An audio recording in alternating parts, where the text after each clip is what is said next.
So, hi y'all. Good afternoon. It's great to come and talk to you today. I know it's 3 p.m. for me, 12 p.m. for y'all, but still, I'm glad you're spending your Friday with me. Today I'm talking about universal design for learning and what that can look like in the engineering classroom. Whenever I first heard about universal design, it seemed like something very impractical to implement into engineering. Just because, in my experience, how engineering courses normally run, not entirely conducive to things like alternative assessment or active learning, especially whenever you're in these huge classes. So that's what we're talking about today, how that could look like in your classroom. This workshop was originally designed and I've given it in 3 hours. So I'm trying to condense as much information as possible. And we may not get to everything, but that's okay. Because UDL is very large and complex and has gotten even more complex in the past year since its updates, which we will talk about. So if we don't cover everything, it's okay. I'll still share the slides and resources in the resource folder for y'all to explore. But the goal with this really is to get more of a cursory overview of what UDL looks like in the classroom. So hopefully by the end of this, you can describe and explain UDL and identify some potential gaps in your courses.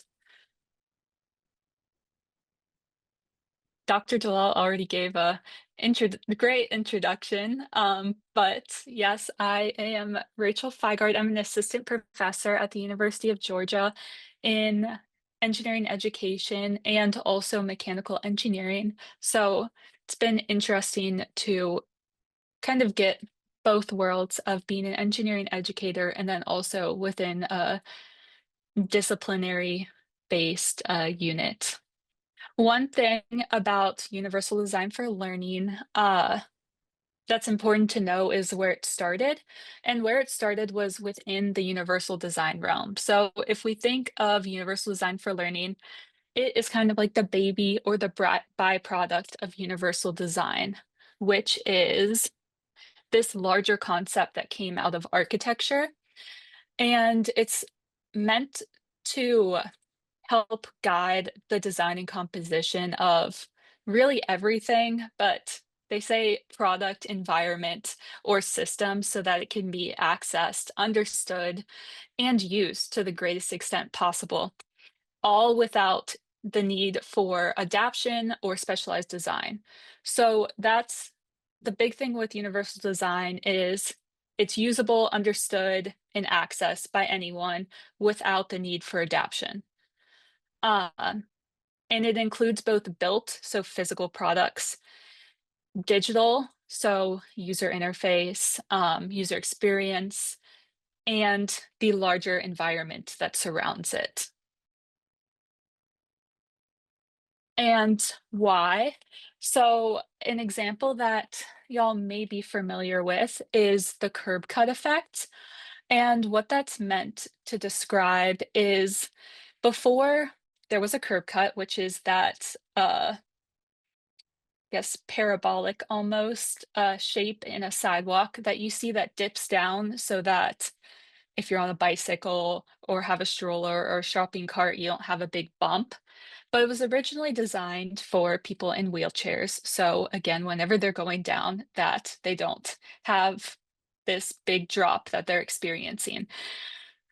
And what it ended up doing is becoming something that was beneficial in a bunch of different settings. So whenever you're at the airport and you're having a crosswalk with all your luggage, um, or you're at Target and you have your shopping cart, you are walking a baby in a stroller, or you're riding a bike on the greenway. A bunch of different uses. It made sidewalks and crossing the street better for a lot of people, from just something as simple as creating a small dip in the sidewalk.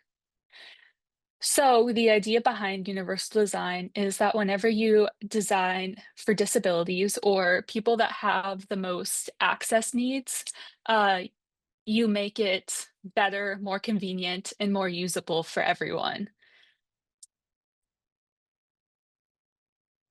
And how they do that is by considering diverse needs and abilities um, through 7 different principles. And it's meant not to be, a special requirement, so it's not an add-on of, "Oh, is this beneficial from everyone for everyone?" It's meant to be the kind of beginning requirements, so, like, the fundamental condition of the design rather than a checklist at the end. So some examples of universal design, that we may not think of being designed for disability, but it actually was text messaging that was originally designed for deaf users as an alternative to phone calls. Bendy straws, which were invented in the 1930s for hospital patients. Audiobooks, which were designed for blind readers. And then the OXO Good Grips kitchen products, which were designed for people with arthritis to make it easier for the product to be gripped. So, whereas universal design focuses on the physical and digital environments and its parts, UDL more concentrates that by making the learning environment accessible, understandable, and usable for all potential users from the beginning. And both universal design and UDL are meant to be proactive. So from the beginning, it's not something after the design is over for you to see if you have this checkbox to fulfill. It's meant to be cyclical. So there isn't necessarily an end to is this accessible because it's with the thought that there's always some sort of needed improvement. Um, and again, guidelines, not a checklist. For UDL, they describe it as a set of suggestions that can be applied to reduce barriers, rather than a must do. So, what a Universal Design for Learning or UDL is a framework used to improve teaching and learning for all students. The goal of UDL is ultimately learner agency that is purposeful and reflective, resourceful, authentic, and strategically and action oriented. So that is based off of 3 principles. And those principles are multiple means of engagement, representation, and action and expression, which we'll go into. And I'm realizing this is a lot blurrier whenever it was blown up, but how you would approach UDL is by starting with what the purpose is. So if your purpose is your purpose for students to apply knowledge, for them to learn something, for them to engage with something, for them to work in a group for the first time? What's the goal behind what you're trying to do? And then based off of that is how you may implement a principle um, or recommendation from UDL. So, uh, for example, if you want to test students' knowledge on a specific portion of your statics class, that would be um, you're looking to see how they express their knowledge, which is why you go then to the action and expression principle, and then go into the refine and planning, and it pushes out that UDL approach. So I think something that s- at least I thought at first is, oh, for every single thing, I need to be thinking about all of these principles and then all of their suggestions and then all of their recommendations. And there were like 40 of them. So it's felt very overwhelming. But the reality is, what you need to start with is what your overall purpose of what you're doing is, and then that can help decide where on the UDL framework you may lie. So, how this is organized is there are these overarching principles or ideas, and those are meant to describe exactly as it says what the overarching idea of each are. So that's whenever you hear the words engagement, representation, action, and expression. Those are all the principles or ideas. And within those, engagement describes the motivation and enthusiasm for learning. So it's with the idea that affect or that psychosocial uh, impact represents a crucial part of the learning process and can ultimately determine what sparks motivation and enthusiasm for learning. And it's with the idea that learners need to be able to bring their full and authentic selves within the learning environment and find connections to their learning with what most matters in their lives. So, this idea of engagement is integrated into all of the different principles because it's the idea that ultimately identity and who you are blends into everything. So, why I say that is because sometimes, at least for me, whenever I'm thinking about engagement, it kind of gets a little murky about how it's different from some of the other uh, principles or guidelines, and that's kind of intentional. So that's all to say, if you're confusing engagement with some of the other ones, that's completely fine and kind of intentional because they want engagement to blend into everything within the UDL framework. So then there's representation, and that's how a learner may perceive and make meaning of information. Um, So within this, it thinks about how learning may need to be thought of from differing approaches and how that could be honored and valued. So considering people and their cultures, individual and collective identities, perspectives, and ways of knowing. Uh, and thinking about how that may transfer into other settings to make connections within and between concepts.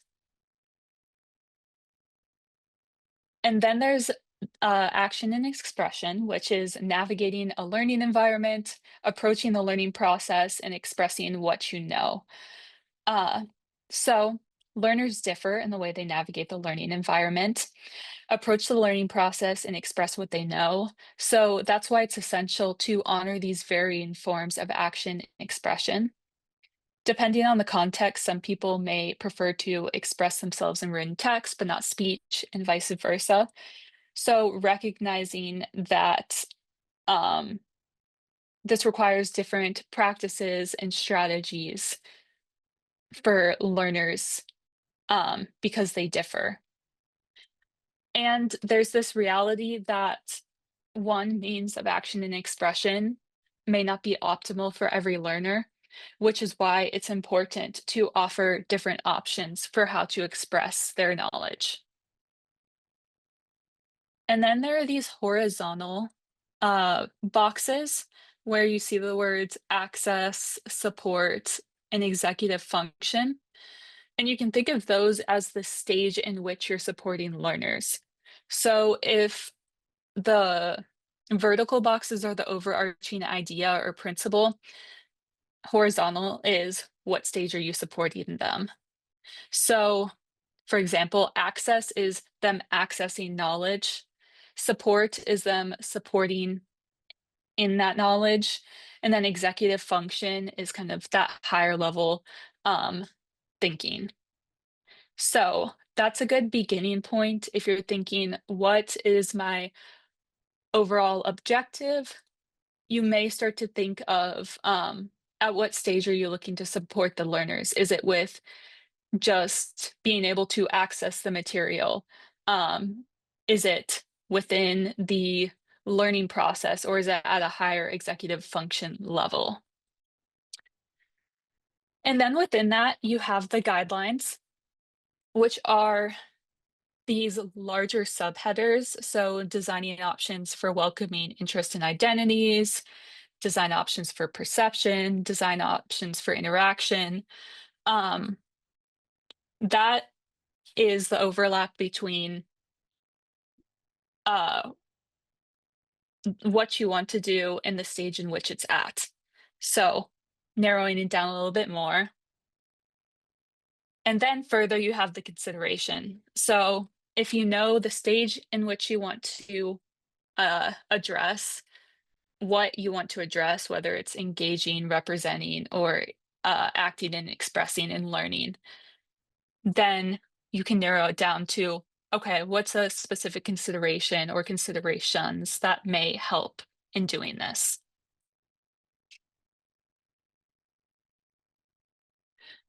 So then again, within the different stages, the access, it's increasing access to the learning goals.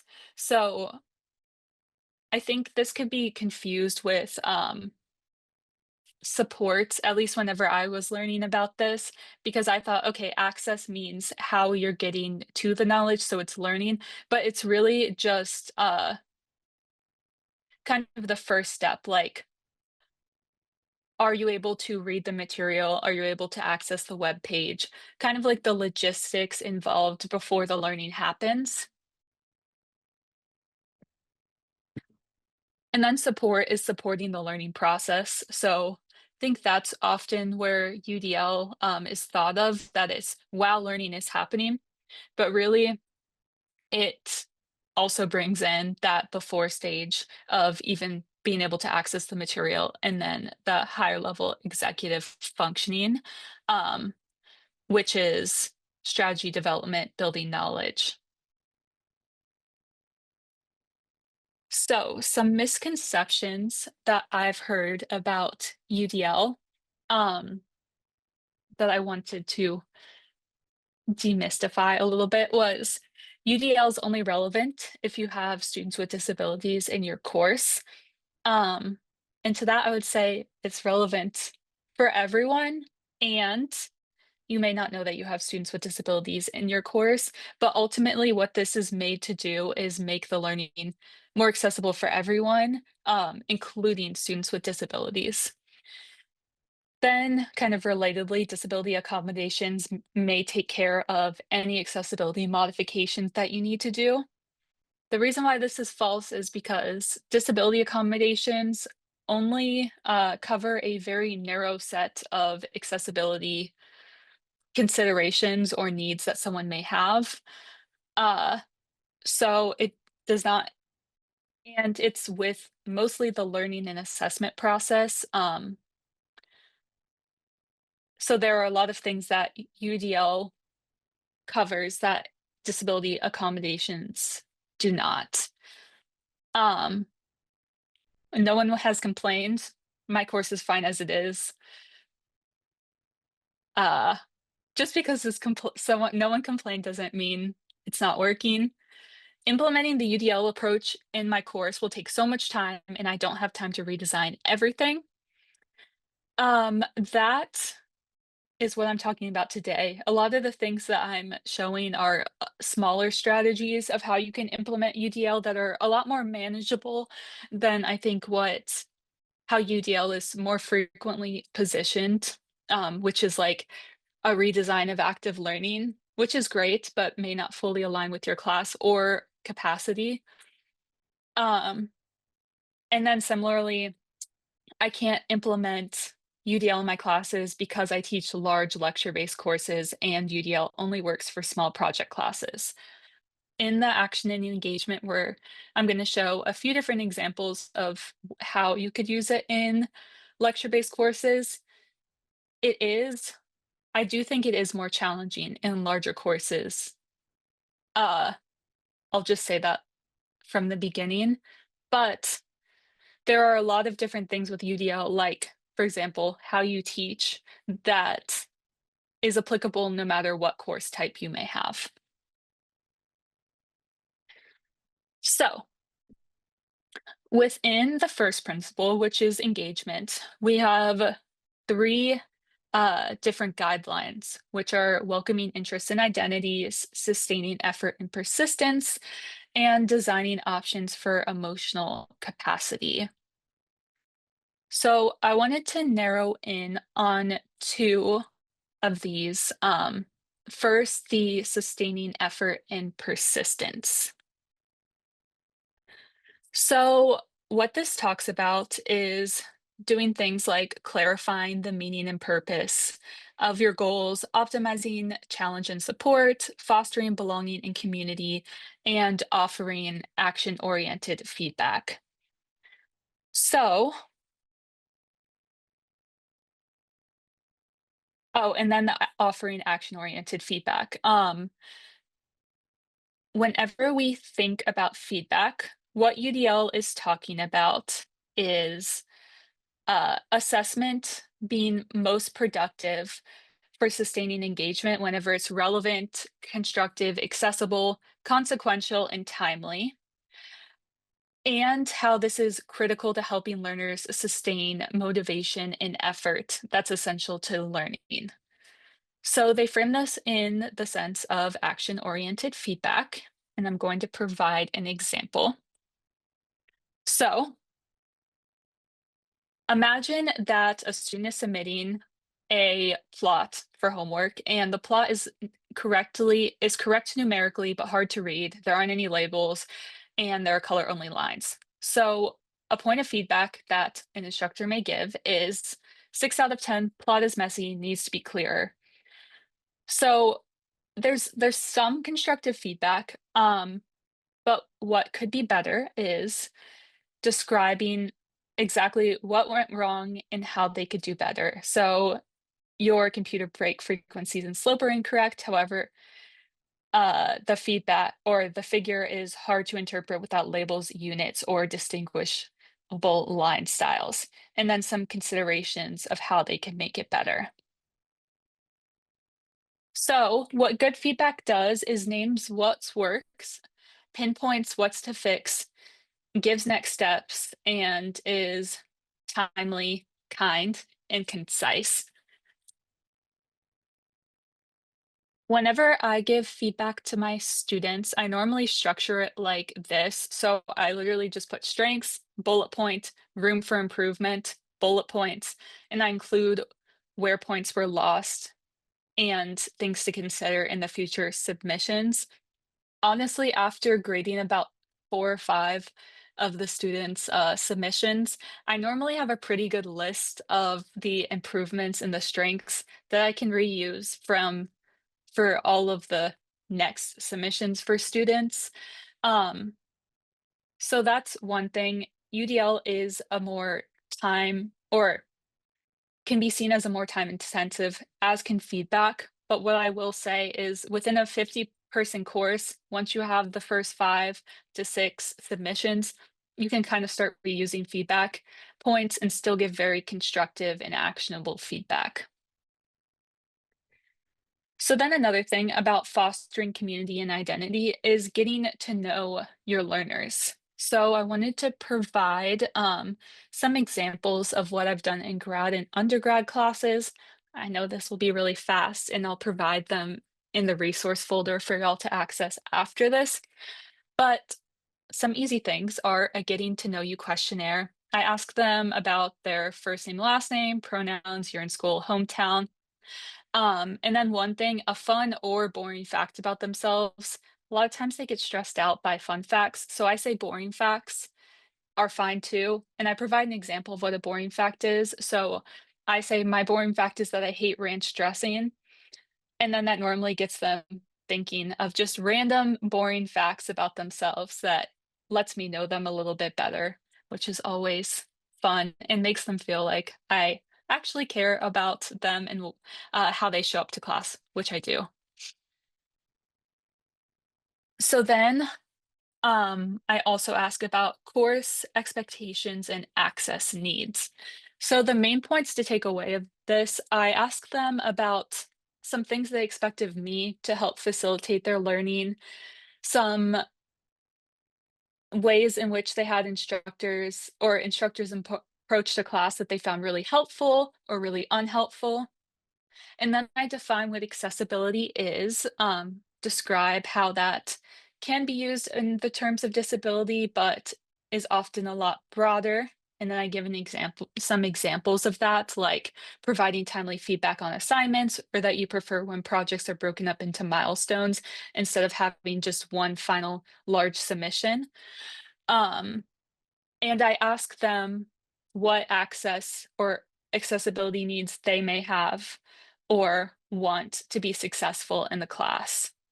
And then one thing that I added in the last class I taught that I didn't think would be as important as it was, is there anything else you think that I should know at the start of this course? And this provides students a good opportunity to say things like, I'm commuting, so if I'm 10 minutes late because of traffic, that's why, it's not because I don't care.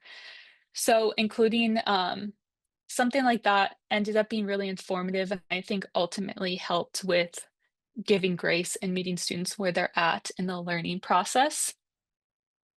For grad students, it's a little bit different. The main thing I ask them is, or the main difference is, I ask them their research interests. And then for course accessibility needs, I give them the same sort of spiel, but I provide it from more I don't really describe the disability accommodations process as much. I describe it from more of an accessibility lens, mostly, um, because the disability accommodations process is largely geared towards undergrads. So, approaching it from more of a what is accessibility and how may this help you in this course? So then welcoming identities and interests. So within welcoming identities and interests, there are a few different considerations like optimizing individual choice and autonomy, optimizing relevance, value, and authenticity, nurturing joy and play, and addressing biases, threats, and distractions. So, an example I wanted to give for this is whenever we think about interests and identities, um, what does that actually look like in an engineering class? So I found this example on a 2D kinematics problem set, and it is a Major League Baseball player hits a fly ball. The ball leaves the bat with a velocity of 41 meters per second at an angle of 72 degrees above the horizontal. How far from the home plate does the center fielder need to stand if he is going to catch the ball at the same height from which it was hit? So, thinking about how the learning process may support students in feeling motivated or enthusiastic, we can start to think, or I started to think about two things. So, first, what are the learning goals? Is the learning goal for students to understand the mechanics of baseball? Um, because a lot of that's required for this question. And could the problem as it's currently written take away from the learning goals and how? So, um, I underlined and bolded some of the things that may take away from the learning goals, like fly ball, home plate, center fielder, because there's a lot of assumed knowledge you may have to know about baseball to solve the problem. Like, what is a fly ball? What is a home plate? What is a center fielder? In order to be able to map out this problem correctly. There's also gendered language, which not inherently bad. You just need to be intentional in your usage. If you're using sports and only using male pronouns, that's whenever it gets a little bit more problematic. Similarly, if there are maybe more feminine associated things, you're only using Female pronouns, that's when it gets more problematic. I think the best thing is to just use they or rotate between different pronoun usage instead of unintentionally or intentionally gendering it one way or the other. So, um, how this could be rewritten is a baseball player hits a bat with their baseball bat. The ball leaves the bat at a velocity of 41 meters per second at an angle of 72 degrees above the horizontal. How far from the batter and into the field should the person catching the ball stand in order to catch it from the same height it was hit? Assume level ground, ignore air resistance, and use 9.8 meters per second squared. So the difference between this and the last example is there are some wording changes like fly ball, um, center fielder, and home plate that you really didn't need to know in order to solve the problem in line with the learning goals, but you may need to know it in order to map the problem if you don't know what a fly ball is, where a center fielder may stay. Um, so changing the language so that it aligns with the learning goal and thinking about how some wording or assumed knowledge, in this sense it's baseball, may take away from the learning process.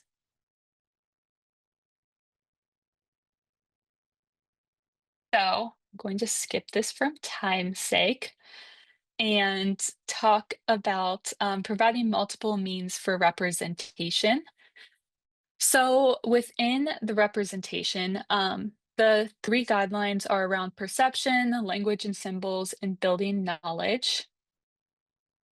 And I'm going to specifically talk about the language and symbols and then also perception. So essentially what language and symbols are is clarifying vocabulary and understanding that there may be different ways of saying the same thing. So what this means is clarifying vocabulary, supporting decoding of text, addressing biases that may be within the use of some language, and illustrating the language through multiple media. So, an example, um, you're teaching a class that uses a lot of different terms, formulas, and symbols. Many may appear to be to be very similar to a novice learner, and you've noticed that students are confusing critical terms or formulas and symbols semester after semester. So, thinking about how the information is presented to learners, what could we do? Something that I do in my graduate level course, I teach a research methods and design class. And what I have them do is create a class encyclopedia created by the students. So this is something that requires no effort by me other than providing the explanation up front. But what they do is I give them about 5 to 10 minutes of class time to work on entries. It's a participation grade.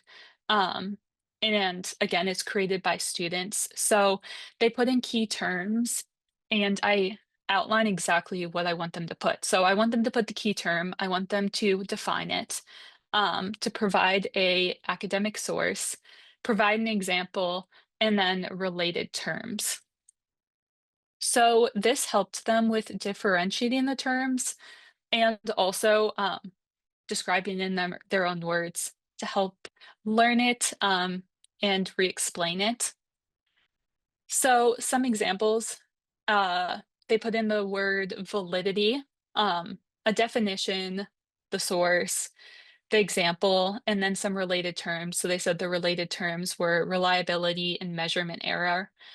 And then there were sub-entries under different types of validity. So this is essentially what they would do for every single new term that's brought up that they didn't know before, which this is an introduction class. So spoiler, they don't know any of the terms. So they're putting in a lot of different terms.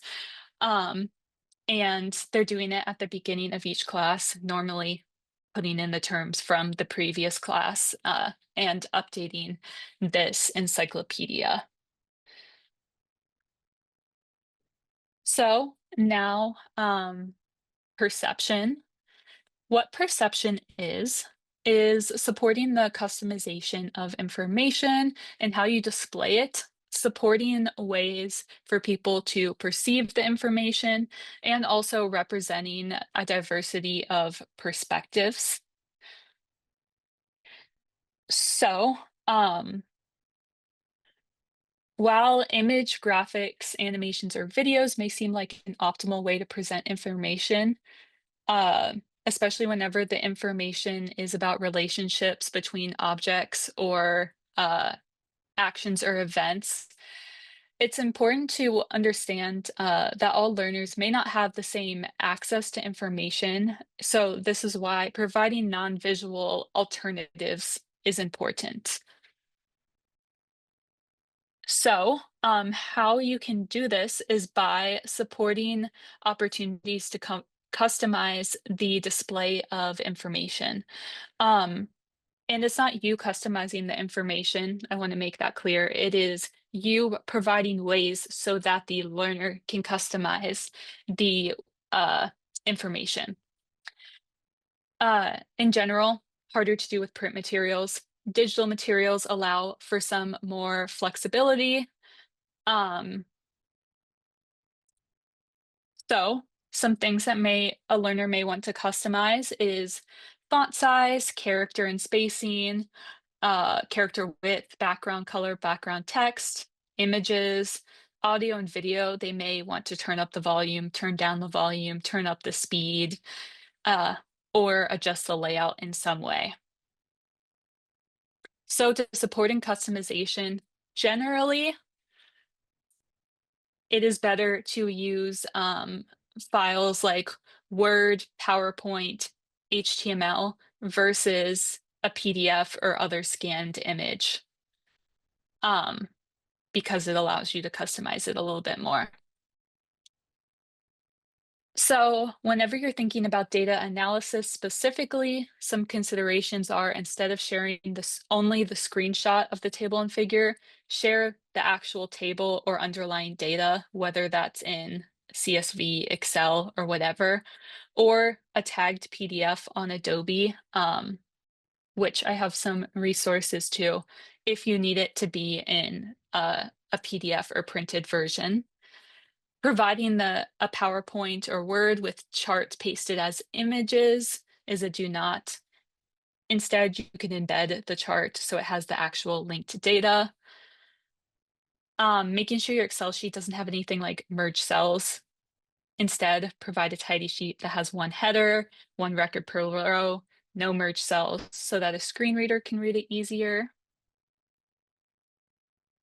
And I'll provide this information for anyone who's interested later. But why this is especially important is, as I'm sure you have been getting as much emails as I have from my university about the WCAG 2.1 compliance and what that means over the next year.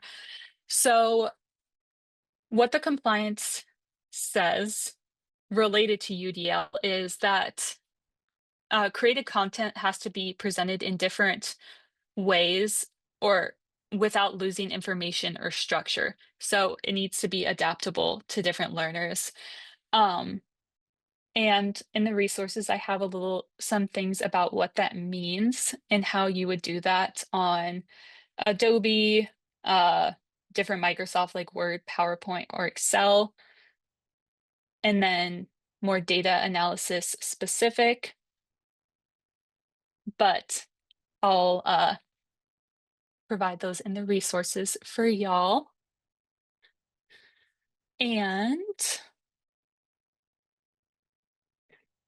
the last one, wrapping up so that there's time for questions, is providing multiple means for action and expression. So learners differ in the ways that they navigate a learning environment, approach the process, and what they know.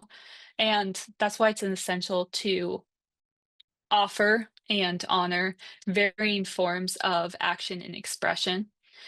Uh, The different guidelines within this are interaction, expression and communication, and strategy development. I'm going to give some examples for expression and communication, which include the suggestions of using multiple media communication, using multiple tools for them to be able to construct, compose, and creatively represent their knowledge, building fluency with graduated support, and addressing biases related to how they may express and communicate. So, this is the one that I think can be harder whenever you're in larger classrooms, specifically lecture-based classrooms. So, some suggestions. This is instead of doing something like a test or a problem set, you could have them submit things like a one-slide explainer where they submit a single slide that to teach a concept. If you use clicker questions after a concept question, you could have them upload a one-sentence rationale or annotated sketch. You could also have them submit a screencast of a problem walkthrough instead of just submitting an answer or their problem set response. So this would be a screen recording of them narrating a solved problem or building a component like in SolidWorks and showing their process and explaining the rationale. So essentially, you're still getting the same thing out of it. They're still solving the problem, but it's just another way for them to demonstrate it instead of uh, just writing it out and submitting it. Some ways, if you want to build in engineering communication, one that or two of these that I've done is having them send emails to internal stakeholders. So you could have them complete a problem and communicate the recommendations to different stakeholders, like what are the goals, what are the constraints, um, what do they recommend, and offer next steps based off of whatever the overall goal or solution to the problem is. And another one that I did was a stakeholder presentation where they had to give a 6 to 8 slide presentation to stakeholders to communicate key findings to decision makers. For this, I was teaching a 50-person class, so I did not have enough time to hear every single person's 6 to 8 slide presentation. So what I had them do instead was write detailed speaker notes. You could also just have them record themselves giving the presentation, but another way to save time in class and still have them uh, communicate their findings in a different way. And then another one is doing a shooting or support ticket. So having students fix an incorrectly solved problem, circuit diagram, or code, and then along with their fix submission, have them write a bug report on the incorrectly solved problem, circuit diagram, or code that includes the symptom, the root cause, and then the fix. I found that in building in this engineering communication aspect, students found it a lot more interesting because it felt relevant to them and their future job. So it was a way that their learning was actually connected, even if it was still solving a problem that they may feel has no relevancy to their future job. They were still applying it in a more industry or work oriented way. So the last example I wanted to give y'all was something that I tried in my undergraduate class. And the undergrad class that I teach is an mechanical engineering class, and it's supposed to introduce students to socio-technical design and systems thinking. Um, in this part of the course, I wanted students to be able to demonstrate their knowledge on systems level challenges and decision-making processes that led to some unintended engineering failure or disaster to see if they could explain back to me the different systems level influences that may have contributed to something, uh, and that an engineering failure or disaster is often more complex than whenever we just look at the outcome and think, how could this happen? So, some things that previous instructors did were a series of reading or in class discussions, essays, exams, or in class debates. So, I really didn't want to do any of that because I was thinking that would be extremely boring for me if I were an undergrad. So, I thought about how I could design the assignment to still fulfill the intended goals, but maybe perhaps in a way that's more relevant for my students.